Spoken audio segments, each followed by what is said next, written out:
This is Ian Cameron for Sportsbook Review with your college football bowl preview as we continue running through every single college football bowl game from a betting perspective. In this video, we're going to look at the games taking place on Tuesday, December 27th and Wednesday, December 28th. We've got 8 games in total. Let's get to it. Let's begin with Army taking on North Texas. This is the Zaxby's Heart of Dallas Bowl between the Black Knights and the Mean Green. And this is actually one of those rare bowl games where it is a rematch of the regular season encounter between these two teams. Yes, Army and North Texas did play during the regular season back in October, and it was North Texas as a 17.5-point underdog winning that game by a score of 35-18. Even though Army outgained North Texas 396 to 320, North Texas, made key stops when they had to, feasted on Army turnovers, able to win that game by 17 as 17.5-point underdogs. So they basically covered the spread, annihilated the point spread by 34 points in that victory. The thing with this bowl game to me is we want to get inside the head of this North Texas team. Okay, North Texas has already beaten Army. You're playing that team again now in a bowl game. This is going to be at the Cotton Bowl in Dallas. It's not that far from Denton, Texas, which is where North Texas is located. Is there going to be the fires of excitement for North Texas to play in this bowl game? I think that's critical. They've got to be interested. They've got to be excited. They've got to want to put in the preparation time to play Army, a team they've already played, and playing in a setting which is close to home. It's not like you're going to Florida. You're going to be excited. You're going to somewhere where it's tropical or it's far away. It's like a big city. You're going to Dallas. Most of these kids have probably been to Dallas at some point in their lives.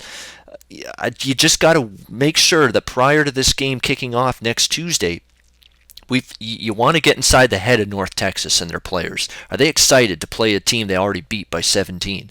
Because if they're not, it could be trouble for them. Now, on the flip side, how much gas is in Army's tank? I mean, Army's coming off the regular season finale, beating Navy for the first time in forever.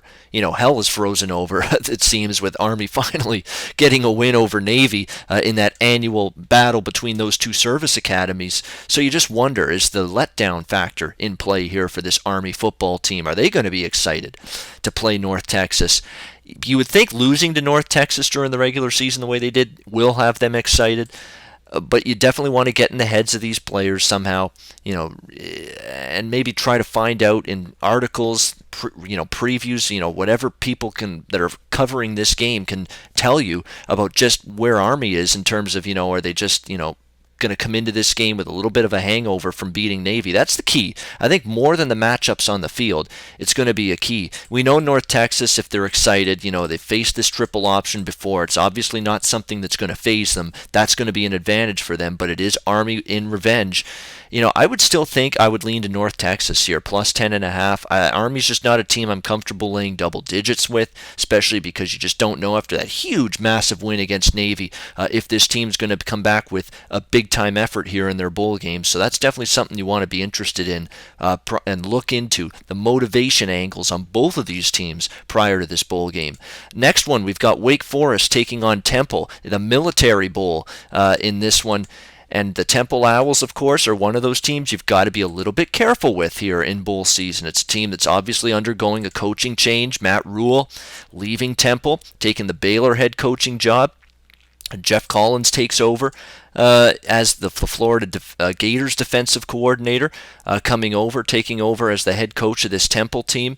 And now, from what I've read, Matt Rule did a fantastic, classy job in terms of having one-on-one sit-downs with the players and saying, "Here's why I'm leaving. It's nothing personal, nothing against the program. I love being here, yada yada yada." And that's really commendable. I mean, he really wanted to be here. He could have taken a job last year, Matt Rule, probably with another program, but he decided to stay with Temple. And the Temple program responded. What a tremendous year for Temple. I mean, they had a fantastic season. There's no denying that. 10-3 straight up, 12-1 against the spread. How about that? 12-1 ATS this season. They failed to cover in their first game of the season against Army, and then they covered every single number after that, including beating Navy in the AAC championship game 34-10. Philip Walker, the quarterback, great, but it's this defense that really gets the job done. Jahad Thomas, great running back, great ground game, but the defense and the running game really has gotten the job done all season for this Temple Owls team. But I'm worried a little bit here for Temple.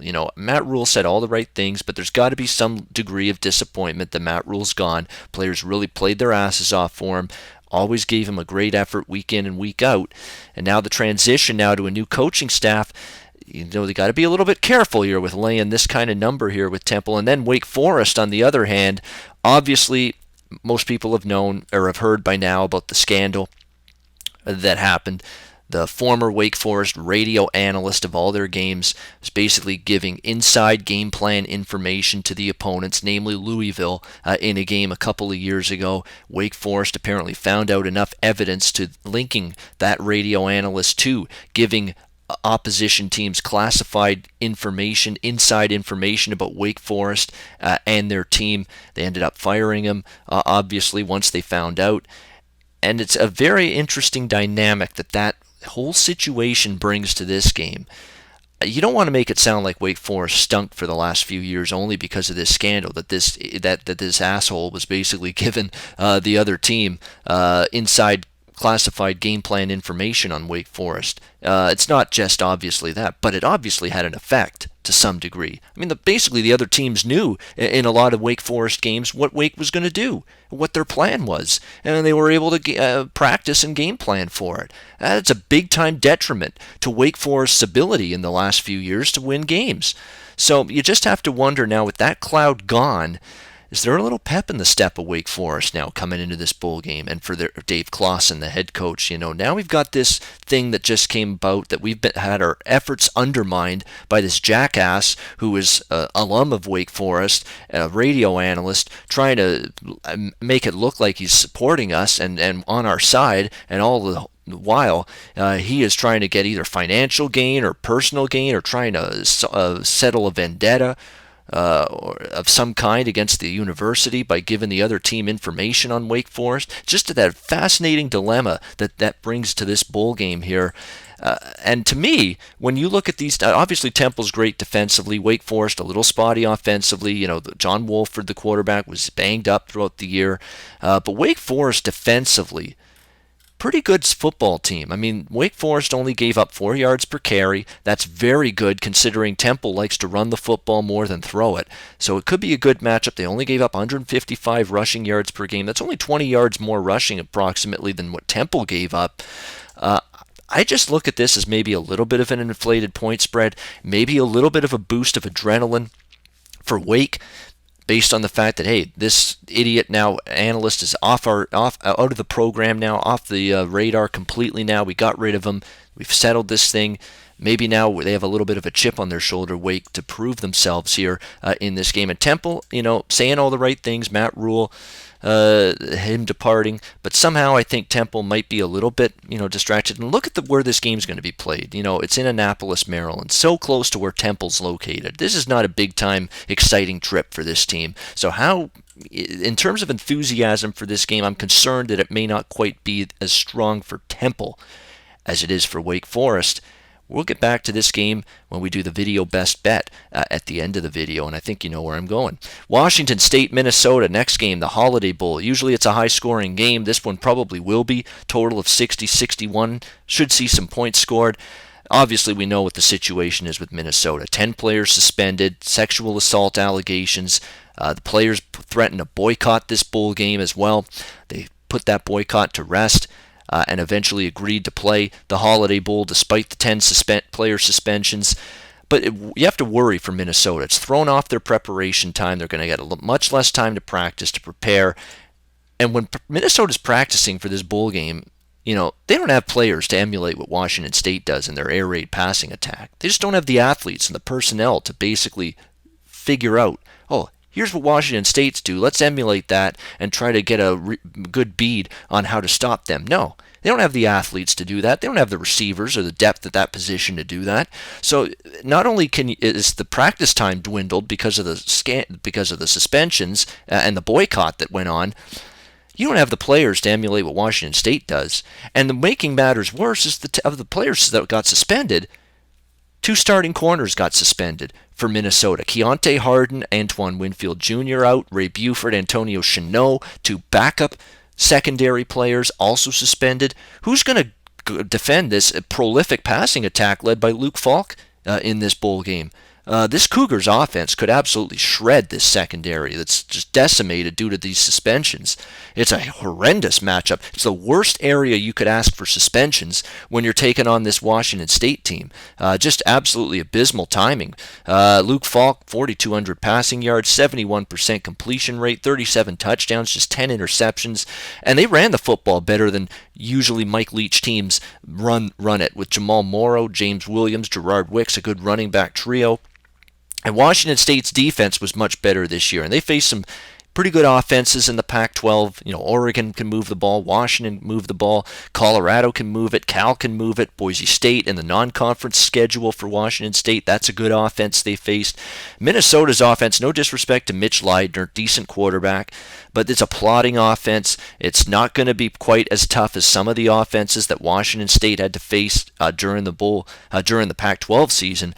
We've seen this number just Washington State taking all the money, 5.5. They reopened, took the line down when the suspensions were announced for Minnesota. Now it's back to 10.5.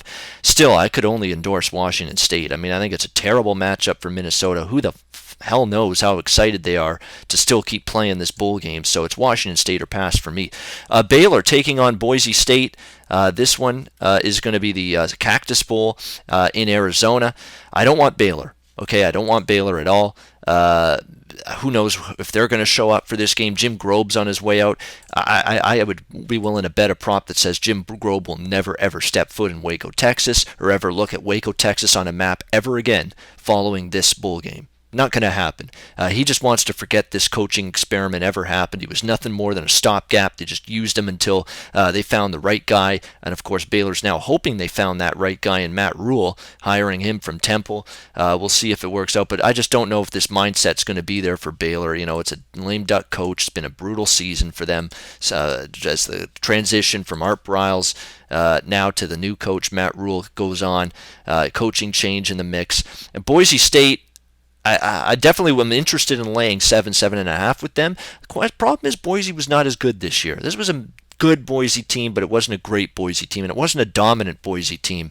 You got to have that inclination that they want to play in this game and really come out with quotes saying they want to win this game for me to actually pull the trigger. Lean Boise right now, but a little bit of a concern that Boise's just not that as good this year as they've been, especially on the defensive side of the football, and that's the concern. If Baylor's even mildly interested in this game, they might be able to move the ball because Boise's defense just wasn't, to me, as good as it's been in the past. So I lean to the Boise side, but we'll have to get closer to kickoff before I lock it in, if I do. All right, let's go to the Wednesday, December 28th slate. Northwestern taking on Pittsburgh in the Pinstripe Bowl. This is taking place at Yankee Stadium. Glad I got to bring that one back out of the closet. Basically, interesting that Pittsburgh has taken as much money as they have. I mean, 4 up to 5.5 in this game. This is Northwestern's point spread role. Very good underdog in the Pat Fitzgerald era. I think they're going to be excited to play a bowl game. Pitt probably will be too, but Pitt's defense laying 5.5. That's not a defense I want to lay 5.5 with. Now, I know Northwestern's got their deficiencies offensively. Clayton Thorson, an okay quarterback, but not great by any stretch. But they do, have a very good running back. This Northwestern team did a tremendous job for them this season. So it's going to be interesting what ends up happening here. Northwestern should, I think, in theory, be able to move the football here against Pittsburgh. Early lean here would be definitely toward the Northwestern side. Pittsburgh's just not a team that I think has motivation or even the defense to lay this kind of number with them. West Virginia taking on Miami. Interesting bowl game here taking place. This is the Russell Athletic Bowl. This one's going to be taken really close to home for Miami. Orlando, Florida. It'll be a short trip for them. Mark Richt did a pretty good job, and it's a weird season for Miami. Started strong, had a weak middle part of the season, and then they ended off the season very strong. 4-0 straight up, 4-0 against the spread. beat Pitt, Virginia, NC State, and Duke to close the season. Brad Kaya, very strong quarterback, a pretty good offensive football team, no question about that. West Virginia, on the other end, great season for Dana Holgerson's team, 10-2 straight up. This season, no question about that. This is a tough one for me. I think both teams are going to be into this bowl game. Both teams had pretty good seasons. Both teams finished the season strong, so it's tough from a side perspective. Probably would lean over the total from a totals perspective, because I think West Virginia probably going to be a tough test for Miami's defense, one of the better offenses they've played, but Miami's offense, I think, might be able to move the ball as well with the extra time, so maybe over is the best way I would look in that game. Indiana, Utah. Next game, the Foster Farms Bowl. This one taking place out on the West Coast in Santa Clara, Levi Stadium, where the 49ers play. I'll tell you what, the Pac-12 as a whole here in the bowl season, I don't want to say I'm looking to bet against them, but I'm not looking to lay 7 with them, and especially Utah. Utah, to me, a team, Kyle Whittingham has a very good track record in bowl games. That's the concern. But I was just not impressed with Troy Williams, the quarterback here for Utah. I thought his numbers were mediocre at best. You got to be able to score offense and put up points in bunches if you're going to cover this kind of number. And we didn't always see a perfect offense from Utah during the course of the season, a potent offense by any stretch. Indiana's defense really played a lot better this season. Played some pretty good teams: Ohio State, Nebraska, Northwestern, Penn State, Michigan, played very good teams in the course of the Big Ten season from an offensive standpoint. So it ends up being a situation here where I think Indiana could actually be taking a little step down in class here when you're talking a Big Ten conference that was pretty good this season, Pac-12 that, outside of Washington, and maybe USC, maybe Washington State, maybe Colorado, that foursome, good teams there, and then a huge drop-off pretty much after that. I think Indiana, this is the role you want Indiana in. You don't want to lay points with Indiana. I mean, look at their track record laying points, and they didn't cover against Rutgers and Purdue, barely covered against Maryland, but you get them in the underdog role. They beat Michigan State outright as a dog. They hung tough against Ohio State as a 28-point underdog, hung tough against Michigan as a 24-point underdog, lost that game by just 10, only got outgained by 29 yards. Richard Lego got better as the season progressed at the quarterback spot, which was a good sign. The offensive line is very, very good, and you need a good offensive line when you're playing Utah, because that defensive front is their strength, and their ability to get pressure on the quarterback is the best attribute Utah has going for them. I think it's a decent matchup for Indiana, and I like the point spread and the price you can get on them. So yeah, I'll be looking to take a touchdown here at +7 with the Hoosiers, a team that I think is from the better overall conference. Kansas State taking on Texas A&M. Last bowl on this video, it's going to be the Advocare Texas Bowl. Kansas State, again, a team that every single week scrapped, competed, feisty team, solid defensively. I think they're going to be poised to play well in this bowl game, but I'm just worried from an athlete standpoint, just a speed standpoint. A&M does have the better of it on that aspect of it. The question is, A&M got off to that great start in the SEC title discussion, first half of the season. Then things sort of fell apart for them down the stretch. They lost 3 of their last 4 games. Didn't end the season very strongly. That poor showing against LSU to end the regular season. So going to see if Texas A&M and Kevin Sumlin is able to recharge the batteries of this team and get them ready to compete, excited, motivated, pumped up for this bowl game. That's going to be the key, because I think if A&M's pumped up, they can win this game. But if they're not pumped up, Bill Snyder and Kansas State, nobody can take them lightly. They're pretty fundamentally sound. They don't beat themselves. They milk the clock, time of possession. Jesse Ertz is a capable enough quarterback.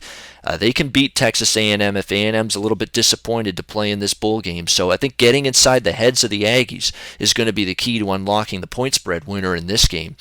All right, let's wrap it up. It is time for our video best bet for the Tuesday, December 27, Wednesday, December 28 bowl games. We're going back to that Wake Forest Temple bowl game, the Military Bowl. We're going to take Wake Forest plus 11.5, rotation number 237, the Demon Deacons plus the points. I think they're going to be able to hang tough in this game. Temple, I'm not sure how excited they are. They're playing, not much of a destination spot for them, Annapolis, close to Philly. Matt Rule gone.